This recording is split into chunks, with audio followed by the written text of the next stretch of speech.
Sunday Night Production.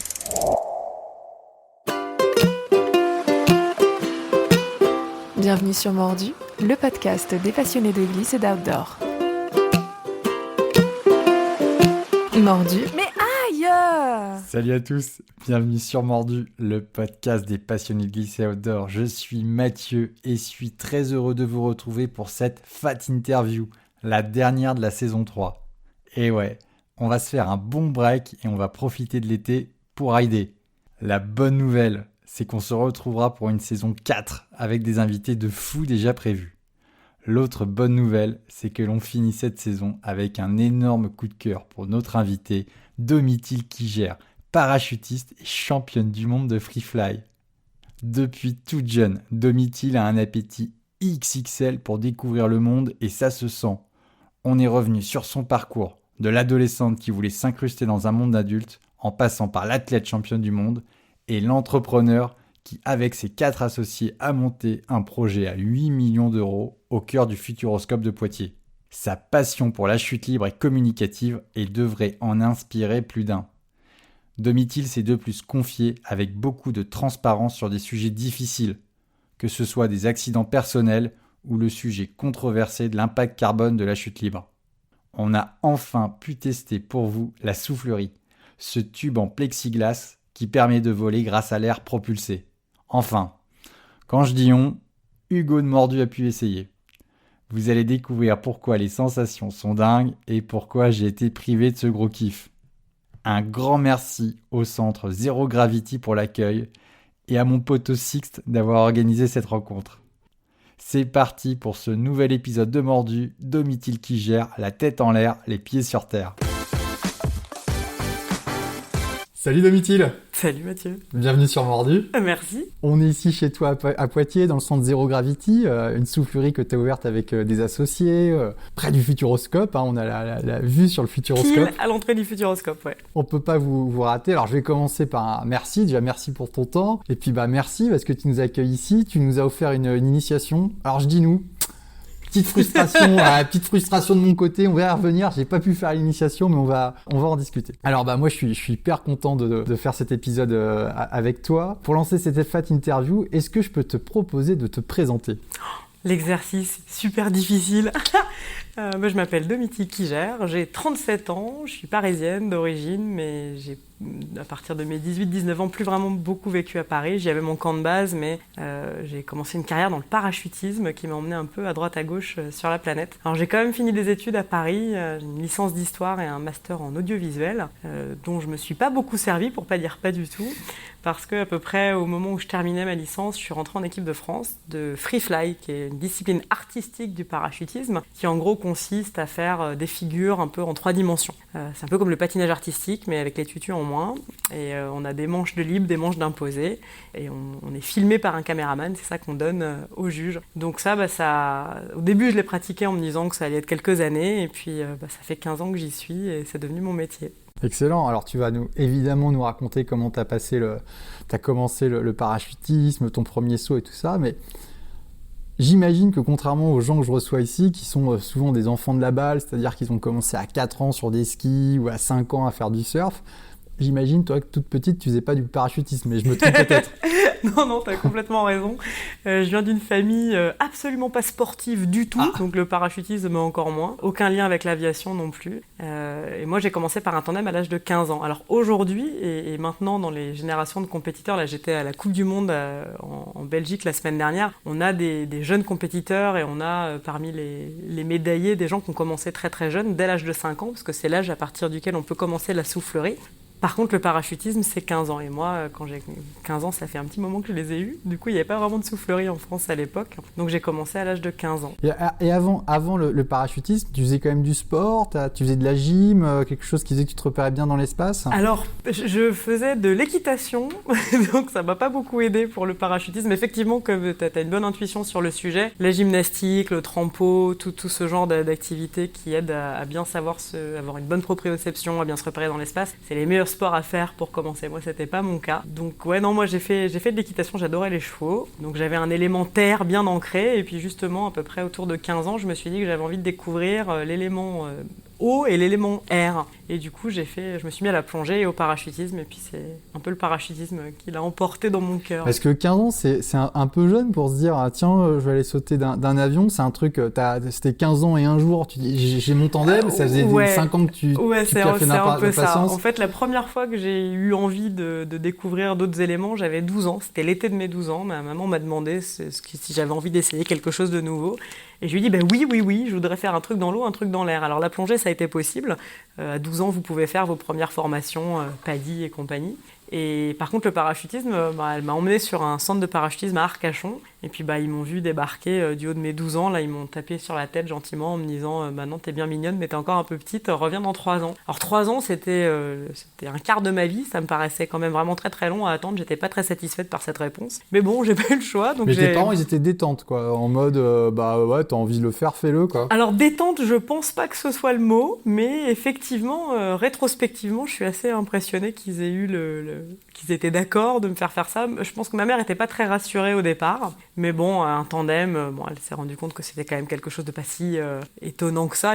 C'est quand même quelque chose qui se pratique énormément en France. Il y a beaucoup de tandems par an. Donc elle m'a accompagnée. Donc c'était mon cadeau de 15 ans. Voilà, dès que j'ai pu, j'y suis allée. Et puis j'ai adoré. Et donc j'ai exprimé... Alors c'était où? Raconte-nous un peu. Alors c'était à Mimizan, dans le sud-ouest. En fait, à l'époque, on passait nos vacances à la Teste, c'est à côté du bassin d'Arcachon. Et j'avais dans le groupe d'amis avec qui je montais à cheval, quelqu'un qui s'appelait Michel Lougras, qui était un ancien moniteur de parachutisme. Alors lui, il avait eu un accident quelques années auparavant. Et comme il était marié avec des enfants, il avait décidé d'arrêter. De changer de voie professionnelle. Mais il avait encore plein de copains, il sautait encore un petit peu pour le plaisir, pour lui. Puis il avait encore plein de copains qui étaient moniteurs, dont un de ses potes qui avait un centre de parachutisme à Mimizan, au JB. Et il m'a dit, écoute, au hasard d'une conversation en fait, où j'avais exprimé le fait que je voulais faire un saut en parachute, moi je connaissais absolument personne dans ce milieu-là. Je savais pas du tout que lui en avait fait avant. Et c'est là qu'il me dit, mais moi je faisais ça, j'ai plein de copains, machin, je vais t'emmener chez OJB. Et donc l'été de mes 15 ans, il m'a emmené à Mimizan et il a sauté avec moi, alors en accompagnant, il était autour de moi pendant le saut en tandem. Et puis pour moi, ça a été la révélation. À la fois le saut en lui-même, la sensation de voler, l'environnement, la vue du ciel, c'était quelque chose qui m'a tout de suite énormément plu. Mais je crois que ce qui m'a vraiment le plus marqué, c'est l'atmosphère que j'ai constatée au sol entre les gens qui pratiquaient ça. J'ai des souvenirs vraiment très très précis de gens en train de plier leur parachute avec des sourires jusqu'aux oreilles, en train de se raconter des blagues. Et puis moi, j'avais 15 ans et à cette époque-là, déjà, j'avais comme objectif très très affirmé de vouloir faire un peu ma vie de façon indépendante et de traîner avec des adultes. Ça me faisait vachement plus rigoler que de traîner avec des gens de mon âge. Donc là, tout de suite, c'était du pain béni, quoi. C'était une bande d'adultes qui avaient l'air de passer un très très bon moment en faisant un truc complètement improbable. Ça m'a parlé tout de suite. Et du coup, je suis jamais vraiment repartie, quoi. Et alors, ce premier saut, moi, j'ai fait qu'un saut en parachute. Moi, je me souviens que je m'étais mis en mode un peu autopilote hypnose, c'est-à-dire j'écoute ce que le gars me dit de faire et il me dit de sauter de l'avion, je saute de l'avion, j'y réfléchis pas, quoi. Donc j'ai vécu un peu le... Voilà. Toi, t'étais comme ça Alors, pas complètement, parce que je pense qu'à cet âge-là, j'avais pas forcément le recul de me dire que c'était la meilleure méthode. J'avais une curiosité dévorante, donc j'étais, ça se voit même sur les images de mon saut, j'ai les yeux comme des soucoupes en train de regarder partout, à travers le hublot, les gens, les parachutes, enfin tout m'intéressait. Et je savais pas du tout à quoi m'attendre, mais j'avais un peu l'inconscience de l'insouciance, quoi. Donc j'avais pas particulièrement peur, j'avais quand même une petite pression, mais c'était pas très réfléchi comme approche du truc. Maintenant, quand des gens me disent qu'ils aimeraient bien tenter un saut en parachute, mais qu'ils ont peur, mon approche est un petit peu plus pensée, et effectivement, c'est le meilleur conseil que tu puisses donner aux gens. N'attendez pas de ne pas avoir peur pour le faire, parce que sinon, vous ne le ferez jamais, ça c'est absolument certain. Ne pas avoir peur, c'est pas naturel, vous allez avoir les mains moites, le cœur qui s'accélère, les pensées parasites qui vous disent « mais attends, pourquoi on fait ça déjà ? C'était l'idée de qui ?» Ça va forcément arriver. Donc il faut effectivement passer en autopilote, et ce qui est le seul moment un peu difficile, c'est franchir le pas de la porte. Dès que vous êtes dehors, toutes ces pensées-là, tout ce stress, toutes ces sensations désagréables, elles disparaissent instantanément. Et là, vous n'êtes plus que dans le kiff de la glisse, de la liberté, de l'air dans votre tête. Enfin, c'est vraiment très très chouette dès que vous êtes dehors. Mais par contre, c'est le moment où vous êtes dans l'avion. En plus, les petits avions de parachutisme, c'est pas un avion de ligne en première classe, hein. On est serré comme des sardines. Ça fait du bruit, ça fait du bruit, c'est pas pressurisé. Il fait, en fonction du moment où vous le faites et de l'endroit où vous êtes, il fait pas forcément chaud. Et puis au moment où la porte s'ouvre, il y a une grosse bourrasque de vent qui s'engouffre dans l'habitacle. Et puis les gens avec qui vous venez de passer 15 minutes à raconter des blagues ou à vous regarder, ils sont là, puis une seconde d'après, ils sont plus là, quoi. Et ça c'est vraiment le moment le plus impressionnant, de voir des gens avant vous sauter de l'avion, franchir le pas de la porte. Et puis quand c'est à vous, là, effectivement, de toute façon, c'est parti, vous avez décidé d'être là, donc il faut juste faire confiance à vous du passé qui a décidé de vous mettre dans cette situation. et puis vous n'avez pas grand-chose à faire sur un tandem. En réalité, c'est le porteur tandem, le moniteur, qui vous accompagne physiquement jusqu'à la position à la porte. Vous avez eu le briefing, vous mettez vos mains, vous mettez vos pieds, vous mettez votre tête. Et puis ensuite, le moment de sauter, techniquement, c'est pas vraiment vous qui le donnez. Ouais. Vous vous laissez juste embarquer. Et là, ce moment-là, il y a...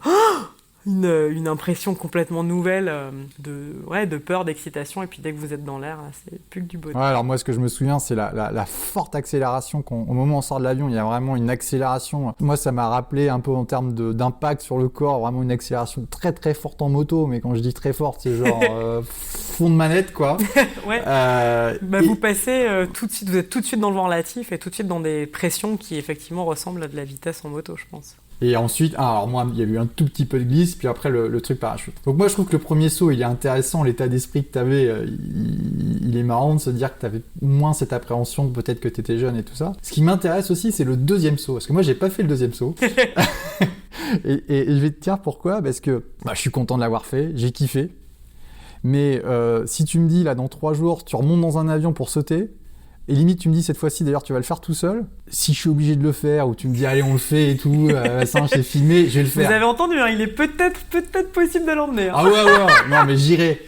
Mais de faire la démarche, d'aller payer le truc, de booker le truc, de machin, avec ce stress de me dire dans 3 jours je saute, je me dis wow, est-ce que je vais pas aller plutôt faire du kite ou du surf en mode machin. Et je trouve que c'est ça qui est dur, et c'est vrai, je l'ai eu en parachute ou au saut élastique, parce que pareil, moi j'aime bien essayer, mais le deuxième c'est encore un peu plus vénère. Est-ce que, me semble-t-il en tout cas, est-ce que toi t'as eu les sauts suivants ont été plus difficiles? Alors ils ont été très différents, et puis j'ai pas mal attendu, parce que pour faire un tandem on pouvait le faire à 15 ans, mais par contre pour faire sa PAC, qui veut dire progression accompagnée en chute, ce qui est le brevet de base en gros, qui vous permet de sauter seul, sans moniteur, de façon complètement autonome, ça faut avoir 16 ans pour le faire. Donc moi j'ai dû attendre un tour de cadran complet, 1 an avant de pouvoir aller faire le deuxième saut. Mais j'avais tellement envie de le faire, j'avais tellement envie de ressentir ça, de me retrouver immergé dans cette communauté-là, et en même temps de l'appréhender en tant que sport, parce qu'un saut en tandem, vous avez besoin d'aucune condition physique pour le faire, vous n'avez pas grande action en fait, vous vous laissez embarquer, donc c'est chouette parce que comme c'est quand même beaucoup de pression et quelque chose qui est impressionnant, ne pas avoir de responsabilité la première fois, c'est plutôt une bonne nouvelle. Mais moi ce que j'avais envie, c'était d'apprendre à voler moi-même, de pouvoir me déplacer, d'apprendre un peu comme quand j'ai appris à nager, en fait, apprendre à déplacer mon corps dans cet élément-là. Et alors, c'est quelque chose qui a une densité, on n'a pas du tout l'impression de tomber dans le vide. Tu parlais de saut à l'élastique tout à l'heure, c'est pas du tout la même sensation au départ. Parce qu'un saut à l'élastique, ça c'est quelque chose éventuellement qu'on va ressentir dans le base jump, ça c'est un autre sport, on pourra en parler plus tard, où là vous partez de rien, vous êtes en contact avec le sol, donc vous êtes dans l'immobilité, et là vous avez ces 4-5 premières secondes qui sont une phase d'accélération, donc de 0 à vitesse terminale, et puis ensuite à l'élastique, vous n'avez pas grand-chose à faire parce que très très rapidement, vous vous retrouvez à vous trimballer sous ça. Alors qu'en parachutisme, quand vous rentrez dans le vent relatif, c'est comme rentrer dans l'eau. Et les positions que vous allez prendre, les appuis que vous allez donner, ça va induire des déplacements, des accélérations, des freinages. Et ça, moi, ça m'intéressait vraiment. J'avais envie d'apprendre à faire ça. Donc, c'est fort. J'ai mariné tout ça pendant 1 an. Et en fait, ça a fait que construire à l'intérieur de moi, j'avais envie de faire ça. Et du coup, j'avais la dalle de ouf quand je suis arrivée pour faire mon deuxième. Mais ce qui est marrant, là, ce que tu dis, moi, c'est un truc que j'ai pas identifié moi-même en faisant qu'un saut ou en regardant. C'est ce truc de se déplacer dans l'air. Et je vais citer mon pote Sixte, d'ailleurs. On a ce pote en commun. Quand je lui disais... le truc de l'avion, du truc, moi, c'est pas trop mon kiff. Après, je vois bien l'idée d'être dans l'air, mais tout le truc autour, ça me stresse un peu et tout ça. Il me disait, ouais, mais mec, en fait, faut que tu passes au-delà de ça, parce que la chute libre, c'est la glisse pure. Enfin, il me dit, si t'aimes le surf, t'aimes le snowboard, t'aimes tout ça, la glisse pure, c'est dans l'air. Donc, il me dit, voilà. Et après, le sauter de l'avion, enfin, tu le banalises, quoi. Tu vas avoir faire 5 fois. Et après, c'est même plus dans l'histoire. C'est très vrai. Alors, 5 fois, ça va dépendre des gens, mais effectivement, la peur disparaît complètement au bout d'un moment. parce qu'on est des humains et on est très fort pour s'habituer à tout le genre de contexte dans lequel on se met. Et ensuite, t'as vraiment plus que la glisse.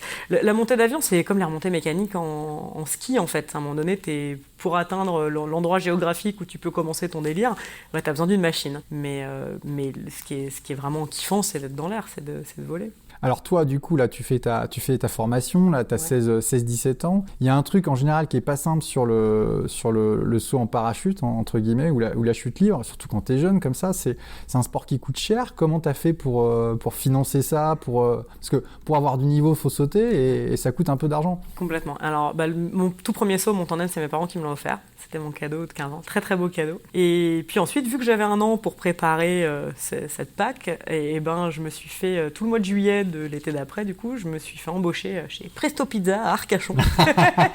Et j'ai fait des pizzas pendant un an. C'était les parents d'un copain qui avait cette boîte-là, donc ils m'avaient embauché. Et donc, j'ai passé un mois d'été à bosser. Et puis ensuite, j'ai été dépenser tous mes sous durement gagnés pour faire ma première formation. Et en fait, ça, j'ai été le faire à Soulac-sur-Mer, qui était un centre de parachutisme aussi du sud-ouest, un peu plus au nord, dans le Médoc. Et donc là, deuxième grosse claque de kiff, de saut en lui-même et de communauté. Et je me suis fait embaucher pour l'été d'après pour travailler sur la drop zone. Et donc j'ai fait, en fait, mon début dans le parachutisme. Je sautais quasiment pas l'année, parce que au début, j'étais en seconde, au début, j'étais au lycée, ensuite des premières années d'études. Donc je sautais pas vraiment pendant l'année scolaire. Par contre, je passais tout mon été sur la drop zone. Alors au début, je m'étais fait embaucher à la buvette. Je faisais de 7h du mat à 23h à faire des sandwichs au pâté pour les Hollandais qui voulaient ça au petit-déj et à servir des coca et des frites. Et puis ensuite, au bout d'un an ou deux, je suis passée au pliage des parachutes. Donc là, tu plies les parachutes des autres, donc tu passes ta journée au sol à plier, puis généralement, en début de journée et en fin de journée, tu arrives à te caler un saut pour toi. Et puis voilà, de fil en aiguille, c'est comme ça que j'ai monté mes sauts. Mais là, quand tu étais au lycée, parce que tu as dit que tu avais un master en histoire et géographie, là tout à l'heure, tu me faisais visiter le centre, il y a une bibliothèque, tu me dis je suis un peu une nerd, je lis des bouquins, tu t'exprimes bien, tu as fait un TEDx, tu fais des choses, mais tu étais déjà un peu... t'étais comment à 16-17 ans? T'avais les cheveux rouges et mode vénère, ou t'étais déjà un peu... Non, j'étais déjà un peu comme ça, ouais. Comment tu te décrirais à 16-17 ans là, dans ton centre là? J'étais ultra motivée, un super gros appétit de découverte.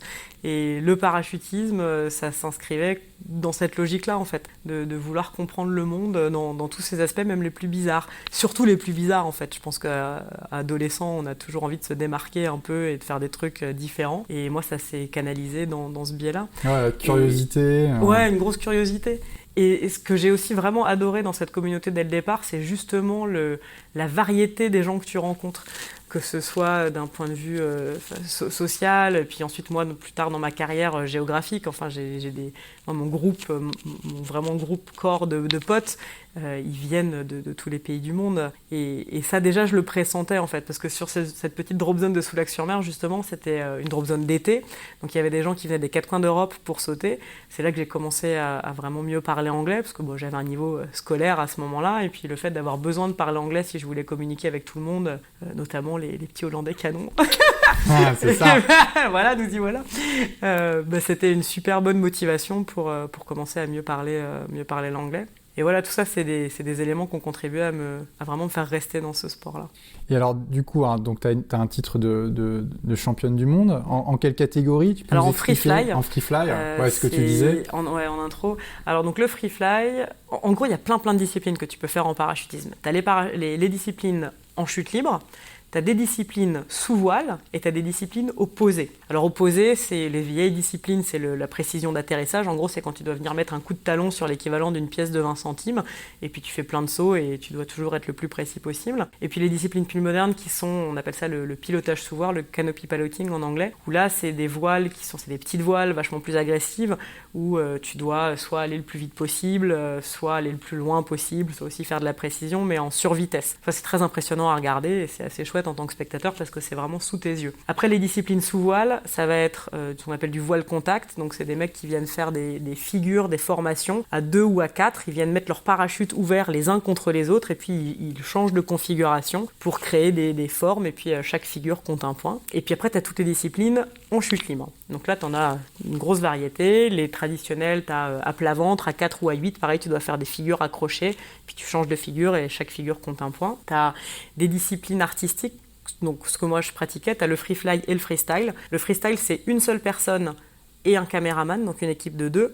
Et le free fly que je pratiquais, c'est 2 personnes et un caméraman, donc une équipe de 3. Et en gros, tu as des programmes libres, des programmes imposés. Donc un programme libre, tu as 45 secondes entre le moment où tu sors de l'avion et le moment où la vidéo va s'arrêter, où les juges vont arrêter de regarder la vidéo. Donc toi, tu dois créer un programme où tu vas voler tête en bas, tête en haut, dans des angles, te tourner autour, dessus, dessous, sur les côtés, créer des effets visuels avec le caméraman. Et là, tu es noté sur la difficulté technique de ce que tu fais, sur la qualité artistique du programme que tu as créé et sur la qualité de ton exécution. Et puis les imposer, là, toutes les équipes ont les mêmes 3 moves à faire. Et puis, ils les font dans l'ordre qu'ils veulent, avec une sortie d'avion et une fin de saut de leur choix, et un lien entre ces moves-là de leur choix. Et tout le monde est noté sur chaque move, et une note supplémentaire sur l'enrobage. Moi, j'ai fait ça pendant quelques années. J'ai commencé la compétition en 2008, ma première saison, en National 2 en France. Donc en gros, c'est les bébés, quoi. On commençait. Et en fait, avec mon équipe, on a eu de la chance, vraiment beaucoup de chance sur notre timing. 2008, c'est l'année où il y avait les championnats du monde en France et où les 2 équipes de France de l'époque, donc Babylone, qui gagnait cette année-là les championnats du monde, et Amnesia, la 2e équipe, arrêtaient. C'était leur dernière saison. Donc nous, on s'est retrouvés à gagner en National 2 en ayant un niveau à des années-lumière du leur. Mais comme c'était leur dernière saison, dès la saison d'après, en fait... il y avait de la place. Il y avait de la place, quoi. On avait beau pas être très très bon, c'était nous les premiers de la ligne. Et donc du coup, on s'est retrouvés pris dans le système équipe de France, qui est... on a vraiment de la chance en France avec ça. On est un des seuls pays qui a un système aussi bien organisé. C'est l'organisation du sport en France. On a des subventions d'État qui sont basées généralement sur le nombre de médailles qui sont récoltées. C'est un peu un cercle vertueux. Et comme on est un des seuls pays à avoir ce genre de soutien, les Français, on est quand même très très souvent sur les podiums et très souvent sur la première marche parce qu'on a vraiment un encadrement, un financement pour les sauts. Et moi, ça a vraiment été la bascule entre... je faisais 100, 150 sauts par an que je me payais en bossant dans le para. Là, je commence à vraiment envoyer du saut et à prendre du niveau parce que tous mes sauts d'entraînement sont pris en charge par la Fédération française de parachutisme. Et ça a vraiment été un pivot dans ma vie.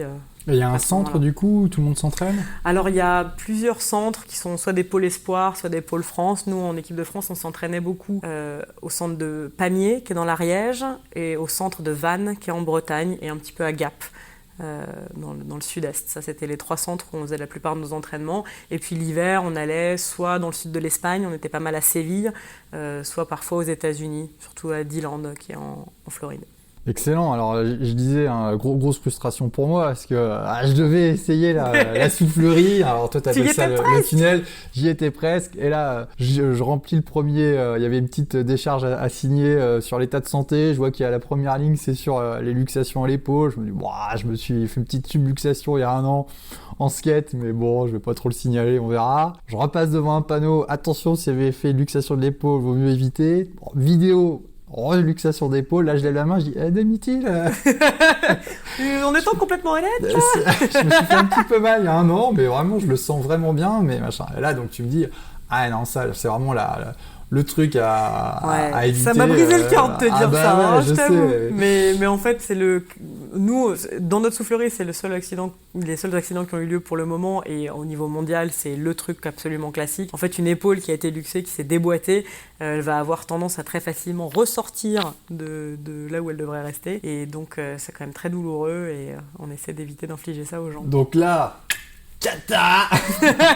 Mais alors bonne nouvelle, puisque le malheur des uns fait le bonheur des autres. On a Hugo dans l'équipe là qui était avec nous, qui a pu être initié. Et puis tu vas tiens Hugo, comment c'était ?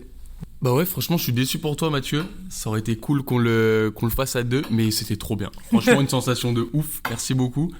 C'est vrai que en fait on vole vraiment genre. Comme dans les films, on vole et c'est assez ouf, ouais. Je me dis faire ça dans l'air en plus en sortant d'un avion, ça doit être encore mieux. Et c'était vraiment bien, vraiment, ouais. En fait, t'as vraiment exactement la même sensation qu'en chute libre. Sauf que t'as ni eu besoin de te jeter de l'avion, ni de piloter une voile, ce qui sont souvent les 2 facteurs de stress et de risque en parachutisme. Et donc là, ouais, t'es vraiment dans un tube en plexi avec des ventilateurs tellement puissants qu'ils arrivent à te soulever et t'es sur cette espèce de coussin d'air. Ouais, alors là, grosse frustration, mais je dois dire, non mais c'est un truc de malade. J'ai vu, vous preniez un kiff de ouf, Hugo, il a kiffé grave. Il y a les petites vidéos qui sont sur YouTube. Toi, tu nous as fait une démo, mais alors là, c'est encore un autre délire, hein, en mode 3 dimensions dans les airs, c'est incroyable. Et alors le centre, il est ouf. Hein. Moi, j'avais l'image un peu des souffleries, un peu en zone indus, super bruyante, un peu dodgy, même si voilà, c'est un peu le truc que j'avais. Et là, on a un truc qui est vraiment magnifique. Donc c'est un centre que tu as ouvert avec des associés il y a 2 ans. Ouais, tout à fait. Raconte-nous un peu l'histoire. Et alors au tout départ avec ce groupe-là de copains, on avait un projet à Bordeaux qui finalement s'est pas fait. Et puis Fabrice Crouzet, qui est donc un copain parachutiste à moi, qui a repris un peu le projet en se disant non, on va pas abandonner, on va quand même construire notre soufflerie. Et puis de fil en aiguille, après quelques études de marché à droite à gauche sur la France, on a décidé de s'implanter ici à l'entrée du Futuroscope à Chasseneuil-du-Poitou. Et donc ça, c'était à peu près en 2017 qu'on a relancé le projet. Fin 2018, on commençait les travaux et nous étions censés ouvrir le 20 avril 2020. Voilà. Donc, on était, la soufflerie était terminée. Il n'y avait plus que des petits trucs cosmétiques à gérer dans le bâtiment. Nos instructeurs venaient d'arriver. Le vendredi, on signait les contrats de tout le monde. Heureusement d'ailleurs, parce que comme ça, ils ont pu avoir leur chômage partiel. Et puis le lundi, nous rentrions en confinement avec tous nos compatriotes. Donc du coup, on n'a pas ouvert, hein, forcément. On a dû attendre un petit peu. On a pu ouvrir pour les pro-flyers, donc les parachutistes qui voulaient s'entraîner. On a fait 2-3 petits week-ends de préouverture en juillet. Et puis le 8 août 2020, on a enfin pu ouvrir au public. Bon, pour 3 mois, du coup, parce que après, à la fin des vacances de la Toussaint, rebelote, deuxième confinement. Donc là, on a à nouveau fermé jusqu'au mois de juin 2021, où là, on a pu rouvrir pour de bon. Et tu étais dans quel état d'esprit? Parce que pour que les auditeurs se rendent bien compte, hein, c'est une jolie infrastructure. Hein, voilà, c'est des gros invests. Les machines qui font tourner la soufflerie, c'est des grosses pales, des gros moteurs. Enfin, c'est pas comme ouvrir une école de kite. C'est un sujet que je connais bien. Où avec quelques milliers d'euros, on peut le faire. Là, on est direct dans les millions, j'imagine. Ouais. Là, on est sur un projet à peu près un peu moins de 8 millions d'euros. Donc, c'est un gros investissement. On est à la fois nous 5 en investisseurs privés. On a la SEM patrimoniale de la Vienne, qui est une société d'économie mixte de la région qui nous aide, qui fait partie de la SCI. Et puis des gros emprunts à la banque. Donc forcément, quand on arrive au printemps 2020 où tout est prêt et que là, d'un coup, on se rend compte qu'on ne peut pas ouvrir, forcément, ça fait bien flipper. Au final, on s'en est sorti avec les aides du gouvernement, le chômage partiel pour nos employés, des allègements auprès des banques. Donc, ça n'a pas été un démarrage sur les chapeaux de roue, hein, forcément, avec tous ces gros stocks dans la gueule. Dans le dur.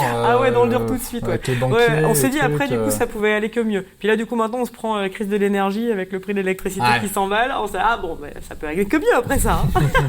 Mais bon, malgré tous ces aléas, on est quand même vraiment heureux parce que la soufflerie est vraiment top, on a une super équipe, vraiment un staff qui est génial, et puis mine de rien, c'est ça qui donne un peu une âme à ton endroit, donc là on est vraiment bien ouvert sur tous ces voyants-là. Et puis le public est au rendez-vous, on a une super satisfaction client, tous les gens qui passent par là sont vraiment contents, donc on est contents, on est fiers de nous, et puis maintenant on n'a plus qu'à faire ce qu'on sait faire, et puis espérer que les contextes qui ne sont pas de notre ressort s'améliorent un peu.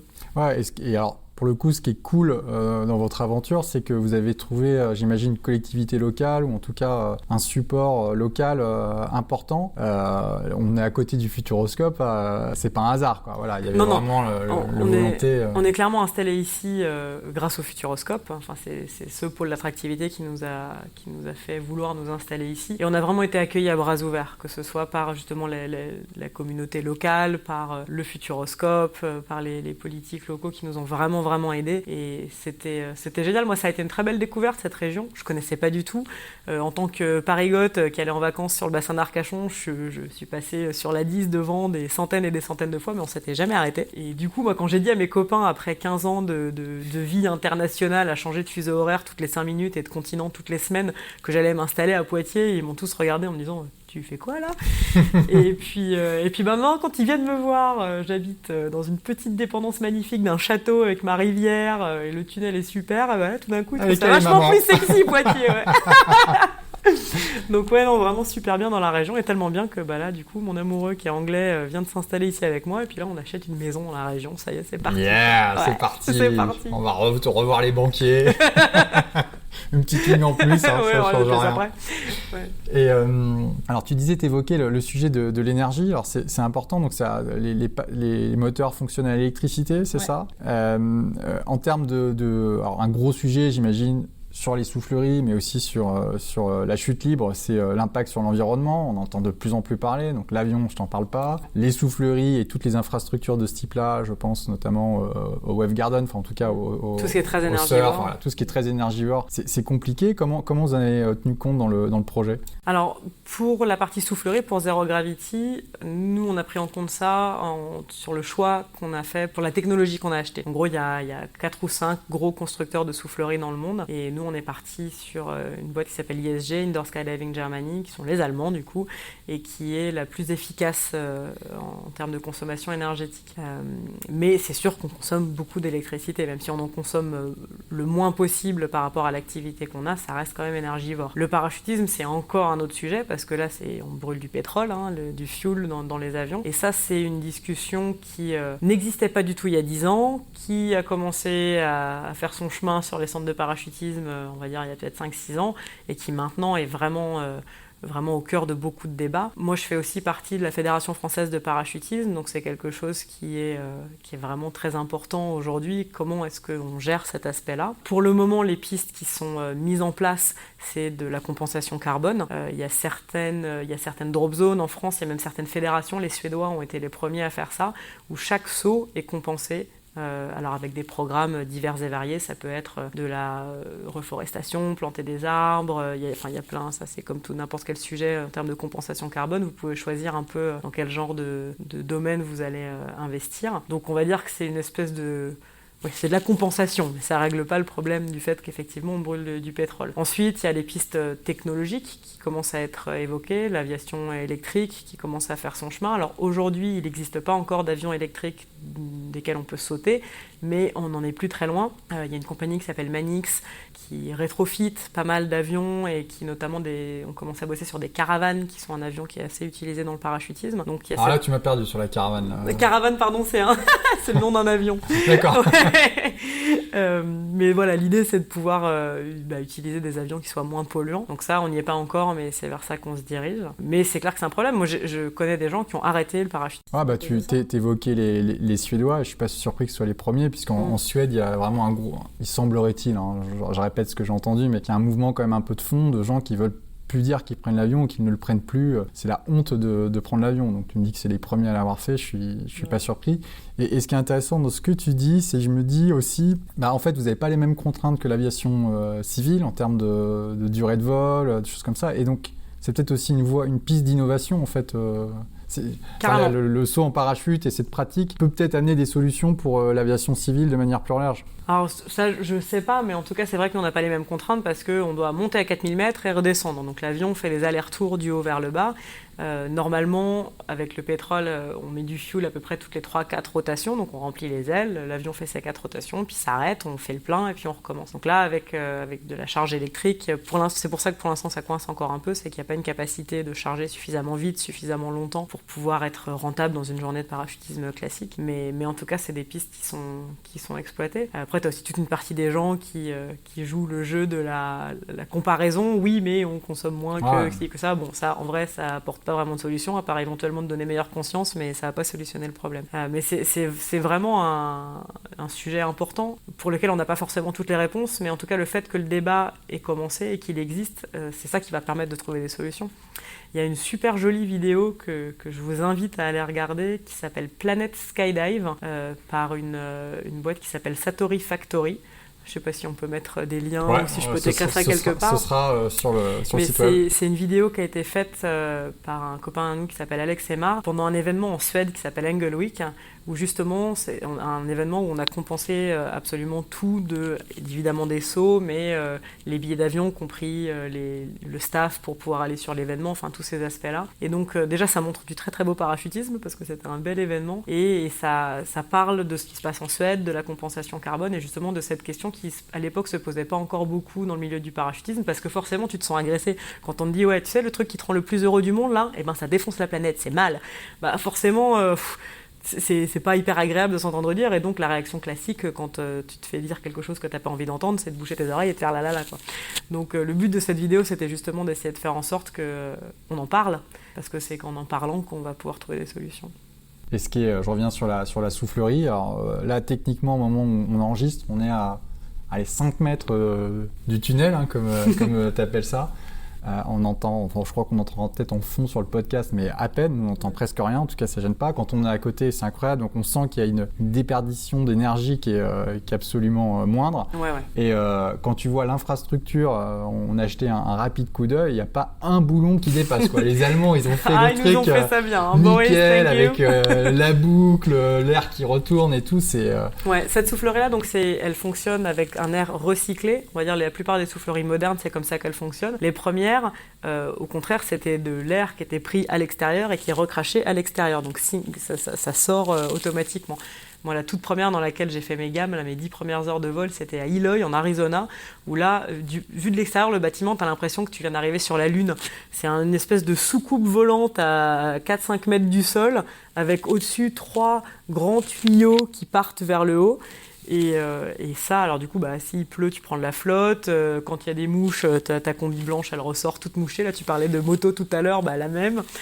Et ça, en termes d'efficacité énergétique, c'est pas du tout la même chose. Ah, là, on est on a un autre délire. Ouais. Et du coup, là, ce qui est intéressant avec la soufflerie, moi, et le truc qui est très cool, je recite Sixte, hein, qui m'avait dit, mec, ce qu'il faut que tu fasses, donc c'est de la soufflerie, parce que là, tout de suite, tu vas comprendre ce que c'est le délire en termes de glisse et tu y touches tout de suite. Ouais, en fait, c'est vraiment exactement la même chose. Tu te retrouves on appelle ça un simulateur de chute libre. Alors, le mot est pas hyper approprié parce que tu simules rien du tout, tu es vraiment concrètement en train de le faire. Ce qu'il faut s'imaginer, un truc qui parle bien aux gens d'habitude, c'est la main en dehors de la voiture sur l'autoroute. C'est un truc qu'on a tous fait. Vous sentez la pression de l'air sur la main. Et là, c'est la même chose, mais sur tout votre corps. Sauf que c'est dans un environnement contrôlé. Donc, tout déplacement, vous allez très vite vous en rendre compte. En parachutisme, tu peux avoir un petit défaut de position, tu vas faire 100 mètres, tu vas pas t'en rendre compte parce que dans le ciel, 100 mètres, sans point de référence, c'est impossible de le voir. Alors que là, tu fais 50 cm, tu te rapproches vite de la paroi, tu le vois direct. Mais du coup, nous, avec une espèce de molette, on peut régler la puissance du vent. Donc en fonction des gabarits et de la position dans laquelle les gens veulent voler, on va mettre plus ou moins de vent. T'as pas besoin de la même force de vent pour faire voler un gamin de 5 ans à plat que pour me faire voler moi tête en bas, par exemple. Donc tu vas pouvoir gérer ça. C'est la seule différence avec l'avion, où l'avion, en fonction de ta position, tu vas descendre plus ou moins vite, mais tu es toujours en train de descendre. Dans une soufflerie, tu vas monter ou descendre parce que tu as une vitesse de vent qui est constante, et en fonction de la position que tu vas adopter, tu vas monter ou descendre. Freiner ou accélérer, ça te fait monter ou descendre. Ah, d'ailleurs, toi, tu t'es mis des up and down un peu vénères. Hugo, il a aussi le droit à la machine à laver avec Hugo, le moniteur. Il a fait un 0G. C'est la petite option qui va bien pour les baptêmes. C'est pas obligatoire, mais pour ceux qui veulent un peu plus de sensations, on les emmène tout en haut dans le diffuseur. Et donc là, tu fais 10 mètres de haut 3 fois l'air-retour. Ça se coupe bien.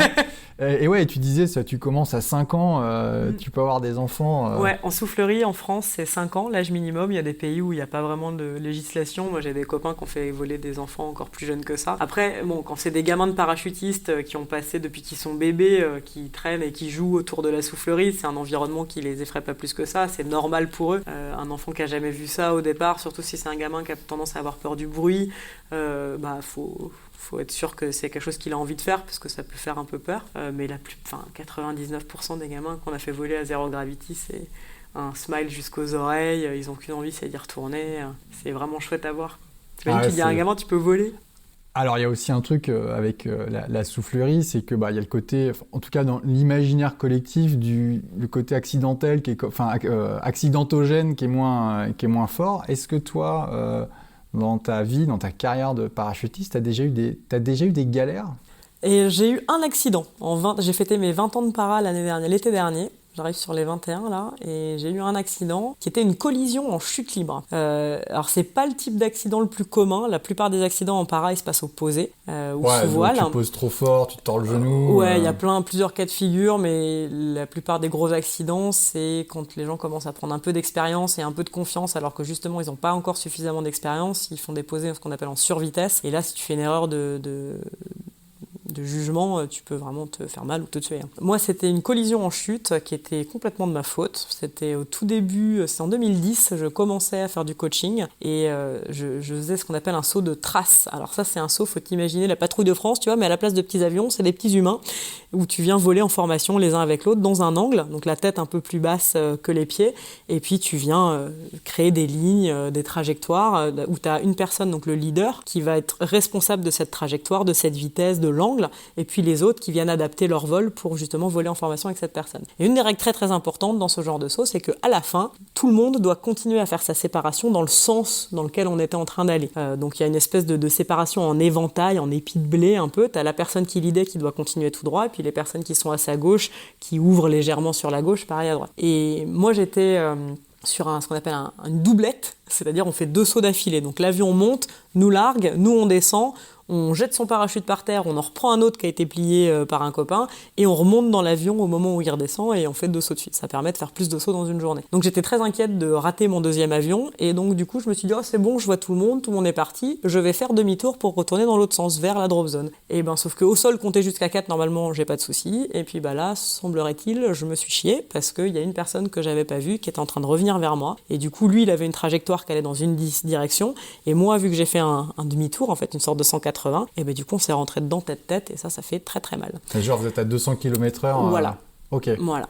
Donc lui, il est tombé dans les pommes sous l'impact. Ah ouais. Il a été sauvé par son vigile. Alors on a dans nos parachutes depuis une Attends, vingtaine je dis d'années. 200 km/h parce que le parachute n'était pas encore ouvert. Ah non, nos parachutes n'étaient pas ouverts, Ah on ouais. était en chute libre, vraiment. Donc là on a des trajectoires, des vitesses qui sont vraiment très très fortes. Donc lui, l'impact l'a fait tomber dans les pommes. Il a été sauvé par son vigile. On appelle ça des déclencheurs de sécurité. C'est des petits boîtiers qui sont dans nos parachutes qui calculent votre vitesse et votre altitude. Et il est réglé pour que à peu près 350 mètres, si vous êtes toujours dans une vitesse qui est une vitesse de chute libre, parce que ça va évidemment beaucoup plus vite d'être en chute libre que d'être sous un parachute ouvert, si vous êtes toujours dans une vitesse de chute libre, ça ouvre automatiquement votre voile de secours. Donc si vous êtes inconscient, et là c'était son cas, et ben ça fait péter votre secours et vous vous posez, alors pas très bien parce que vous n'avez pas d'action, mais sous une grosse voile de secours plutôt que d'impacter la planète où là c'est absolument certain que vous vous en sortez pas, quoi. Donc lui il s'est réveillé au sol avec un petit bleu et apparemment un peu mal à une couille parce que l'ouverture l'avait coincé, mais on salue ses enfants. voilà. 2 jours après il ressautait et il allait bien, et moi l'impact je me suis cassé 2 vertèbres. Ah ouais. T6 et T7, une fracture de compression. C'était 2 semaines avant ce qui devait être mes premiers championnats du monde. J'étais dégoûtée. Donc sur le coup, ça me coupe le souffle, j'arrive plus à respirer, je me rends compte que quelque chose de pas du tout cool et de pas du tout normal s'est passé, mais dans ces moments-là, vous êtes vraiment en mode automatique. Votre cerveau, il passe en mode survie et vous n'êtes pas en train de vous poser des questions philosophiques sur ce qu'il faut faire, vous faites. Donc là, du coup, pour moi, les étapes, c'était ok, il faut que je me remette à plat ventre, parce que c'est de cette position-là que tu peux ouvrir ton parachute. Ok, je suis à plat ventre, ok, maintenant je tire mon parachute, ok, ma voile est ouverte, ok, je prends mes commandes, ok, où est-ce que je suis, ok, je vois la zone de posée, ok, je m'y dirige. Et puis là, arrivé au sol, il y avait un de mes copains qui était dans le saut avec moi, qui avait vu ce qui s'était passé, qui avait compris que c'était pas cool, qui du coup s'était posé avant moi, était sorti de son parachute et avait couru vers là où je me suis posé pour m'accompagner un peu au sol. Et puis une fois que j'étais au sol, je me suis rendu compte que là, c'était pas vraiment génial. Et là, mes coéquipiers qui étaient pas dans le saut avec moi, mais qui voient qu'il y a de l'agitation au sol, se mettent à courir vers moi. Et le premier truc que je crie, c'est « Je suis désolée, je suis désolée !» Évidemment. Parce que du coup, les championnats du monde, on n'y a pas été. Donc voilà, j'ai quand même eu vachement de bol parce que j'étais jeune, plutôt en bonne santé. Si vous vous cassez des vertèbres, c'est les bonnes à vous casser. T6, T7, c'est au milieu de la cage thoracique, c'est bien protégé par les côtes. Donc j'ai pas eu d'opération. J'ai porté un corset. Ça s'appelle un corset pendant à peu près 2 mois. Et puis après quelques semaines sans corset, à pas faire grand-chose. Et ensuite, j'ai été passer 5 semaines à Cap-Breton, au CERPS, que les sportifs connaissent bien généralement. En général, la moitié de mes invités ils sont passés. Vont au CERPS. Voilà. Ouais. Et du coup, c'était vraiment une super expérience pour moi parce que le parachutisme, c'est quand même un sport assez particulier qui ne fréquentent pas vraiment d'autres sports. Enfin, on n'est pas olympique, on n'est pas... voilà. Donc là, c'était chouette d'être dans un endroit avec des sportifs de plein de disciplines différentes. Il y avait un surfeur qui était là, qui est devenu super pote, qui m'a emmené faire mes premières gammes de surf au Portugal, quelques années après, c'est notre histoire. Il y avait des rugbyman fidjiens. Du coup, comme moi, je parlais bien anglais, je me suis vite retrouvée avec la petite communauté des gens qui venaient d'un peu plus loin. Donc il y avait le surfeur néo-zélandais, les Fidjiens qui faisaient du rugby, une ancienne championne olympique de ski de boss, une française, mais qui parle aussi très bien anglais. Donc je me suis fait plein de super copains. J'ai appris plein de trucs en termes de conditions physiques, de préparation physique, parce que ça, c'est pas une culture qu'on avait vraiment dans notre sport, hein.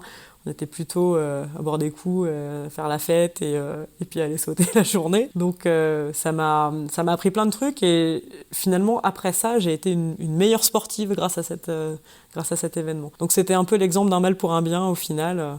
Je m'en suis bien sortie et 4 mois après l'accident je ressautais et c'était le record du monde féminin de tête en bas. Donc j'étais un peu peur mais j'y suis allée quand même et ça s'est bien passé. Ouais. Et ce que tu décris, bon, finalement, c'est des accidents comme un peu dans tous les sports.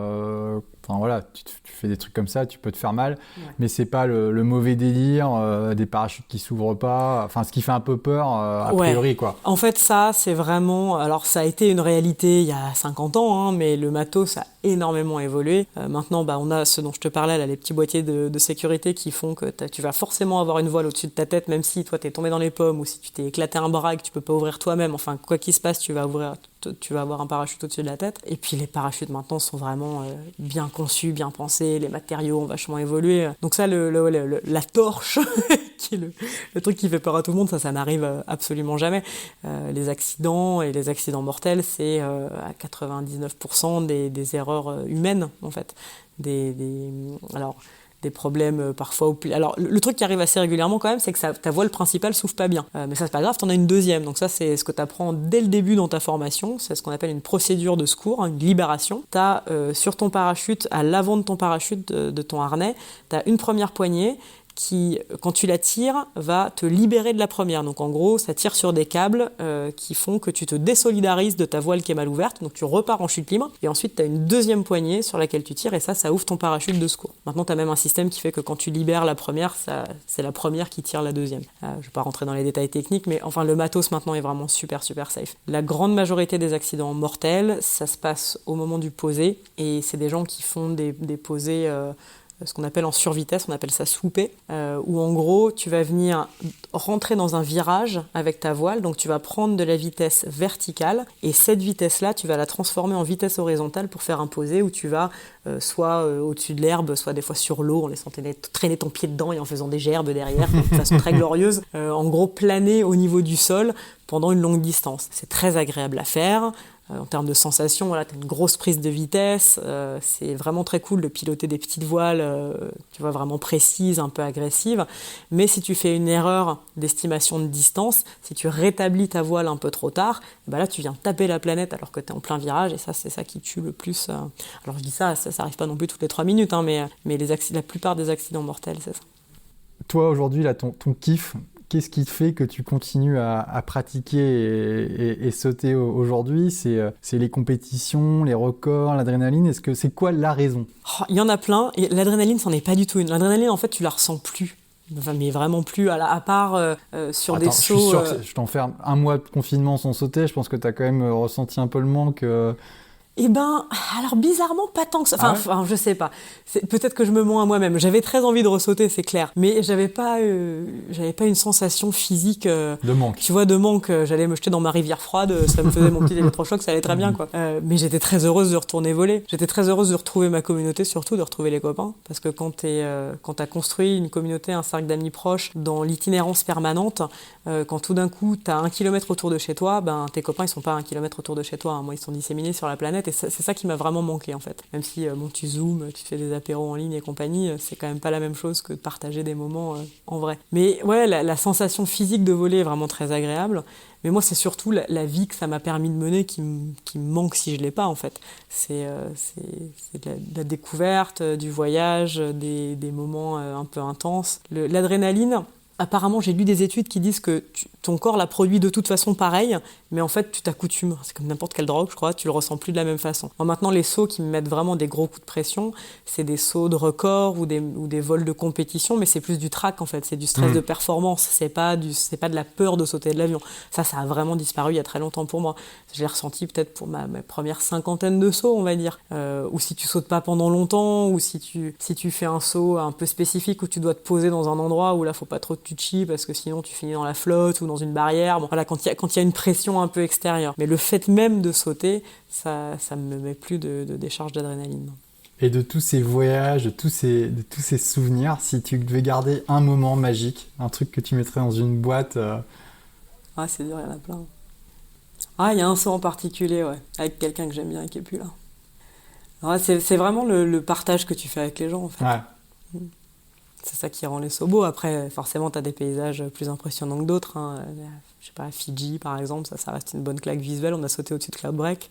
C'était sympa. Ah, nice. J'étais sûre que ça te plairait. Généralement, dès que tu sautes au-dessus de la mer ou au-dessus de la montagne, c'est joli. Mais tu vois, là, la semaine prochaine, je pars en Australie pour un événement qui s'appelle Funny Farm. Et ça, c'est vraiment... ça fait un moment que j'y suis pas allée parce qu'avec le confinement, enfin avec le Covid et tout, là, l'Australie c'était plus tellement à l'ordre du jour pendant un moment. Mais c'est un endroit qui est très très cher à mon cœur, avec un gros rassemblement de copains australiens et au milieu de nulle part dans l'outback, t'es à 6 heures de route de Brisbane, pleine ouest et c'est un espèce de petit Burning Man skydive. D'accord. Qui est très très chouette. Enfin voilà, c'est des moments, mais c'est pas tant l'endroit géographique, même si c'est quand même toujours plus agréable d'être dans un bel endroit que dans un endroit moins joli. C'est surtout les gens avec qui tu fais ça. Alors Domitil, là tu me disais un peu en off, là, quand on parlait de tes meilleurs souvenirs, en tout cas de tes souvenirs de session, ce qui te venait un peu spontanément, c'était un saut avec un ami que tu as perdu. Ouais, c'était plus qu'un ami, c'était mon amoureux. Ouais. Ouais. C'était il y a un peu plus de 5 ans maintenant. Et lui, il est mort en base jump, en wingsuit. Dans notre communauté, c'est ce qui tue le plus, qui tue beaucoup, qui tue très souvent. Moi, j'ai mon opinion de tout ça, ça a évidemment beaucoup évolué au fil des ans, et notamment avec cet événement-là. Moi, j'ai fait un tout petit peu de base jump. Alors c'est sûr que c'est en termes de sensation, de rush, c'est vraiment le kiff ultime. Hein. Je pense pas qu'il y ait grand chose d'autre sur la planète qui puisse te donner cette sensation d'être vivant, d'être dans l'instant présent et justement parce que c'est très très dangereux. Le problème c'est que t'as aucune marge d'erreur. Et on est des humains, et les humains ils font des erreurs, et surtout quand t'es jeune et que tu penses que t'es immortel, c'est quand même une conséquence très dramatique et très définitive pour une erreur. Alors j'ai plein de copains qui continuent à faire du base, hein. Tous ceux que j'aimais d'avant, j'ai continué à les aimer. J'ai pris quand même pas mal mes distances avec cette communauté parce que les morts à répétition c'est quand même pas un truc qui m'éclate. Autant dans le parachutisme ça arrive, mais ça arrive vraiment rarement, autant dans le base jump ça arrive tout le temps. Donc, et quel que soit le niveau technique, quelle que soit l'attitude, parce que c'est aussi des gens qui sont...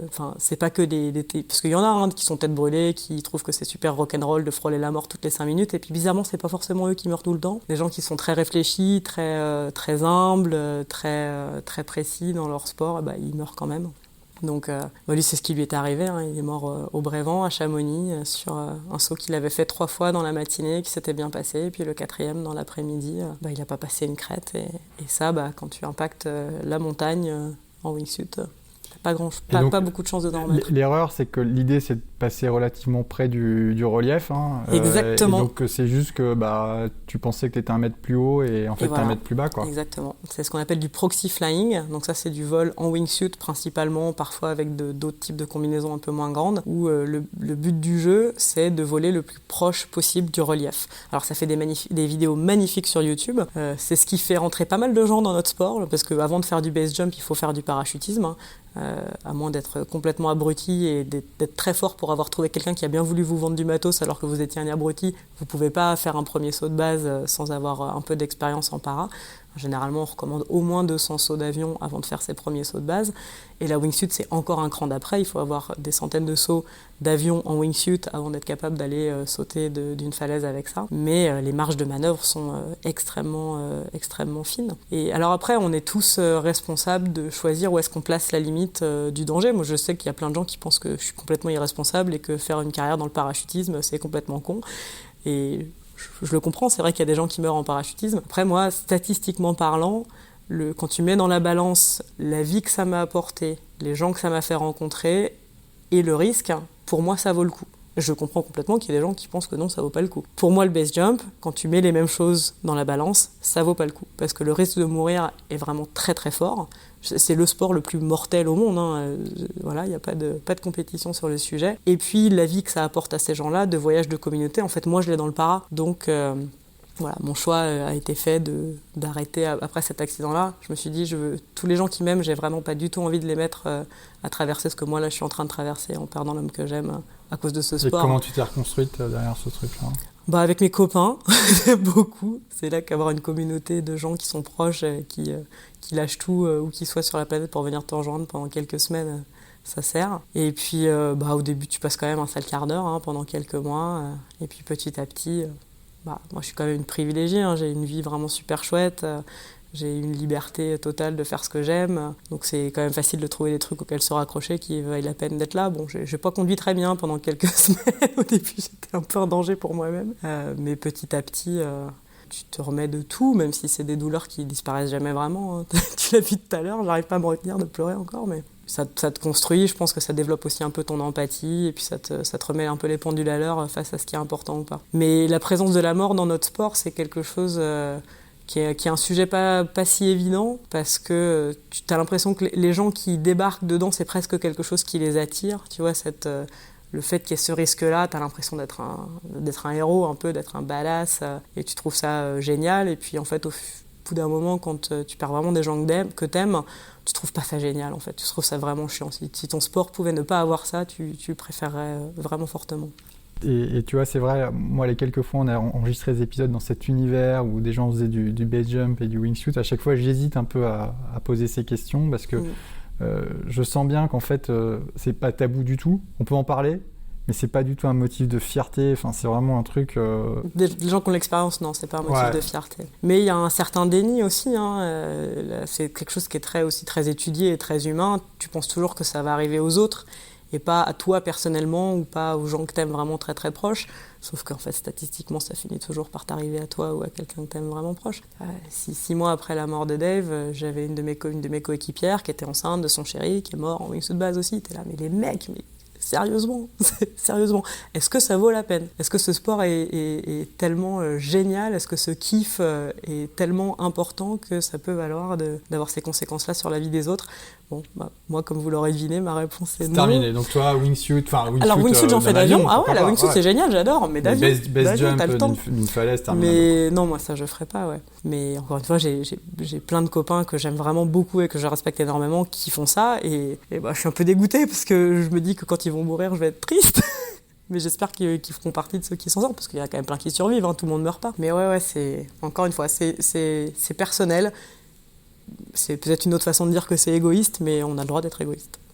Est-ce qu'il y a d'autres expériences, d'autres délires que tu as hors l'air et te jeter tête en bas d'un avion ? Ouais, alors je fais pas mal d'apnée. J'aime bien la plongée en général et l'apnée en particulier. C'est pareil, tu vois, le délire d'évoluer en 3 dimensions, le côté hyper mental du truc. Le parachutisme, c'est hyper mental aussi. T'as pas besoin d'être un marathonien ou de pouvoir soulever 150 kilos développé couché. T'as besoin d'un peu de tonicité et d'une bonne condition physique, mais c'est surtout un sport mental. Être capable de discipliner ton esprit pour passer au-delà de ta peur, pour faire les choses au départ.